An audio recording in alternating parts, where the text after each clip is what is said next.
বাপের বাড়িতে তো এসেছিলাম, জামাইয়ের জন্য মাছ নিয়ে এসছে। দেখো, মানে সবটা নয়, এগুলো অবশ্যই এইখানে হচ্ছে রান্না হবে। তারপরে বের করো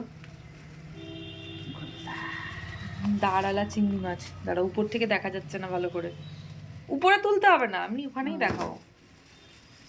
এই দেখো। আর ওইটা কি মাছ? এটা আছে পাবদা মাছ। পাবদা মাছও নিয়ে যেতে হবে? পাবদা মাছটা নরম, কি নিয়ে যেতে পারবি? না, বেশি নিতে হবে না। এটা আছে ছোট চিংড়ি, মাঝারি সাইজের চিংড়ি। ওটা ওটা দিয়ে কি রান্না করে কচুর দেবে? ডগা রান্না করব। কারণ আমার বর এখানে বেশ কচুর ডগা খেয়ে ভালো ভালো বলেছিল। আর মাছের মাথা এখানে আছে মাছের মাথা। এটা ফ্রিজে রাখা ছিল মনে হয় না? এটা আর আছে যে মুরুলা মাছ আছে এই যে। ইস, আমার মৌরলা মাছ একদমই ভালো লাগে না। না, এই মুরুলটা খুব সুন্দর। আচ্ছা, তো একটু বাঁচিয়ে রেখেছে মৌরলা মাছ। এই যে খুব সুন্দর মাছ, এটা খুব টেস্টি। ঠিক আছে, চলো মাছ দেখে নিলাম।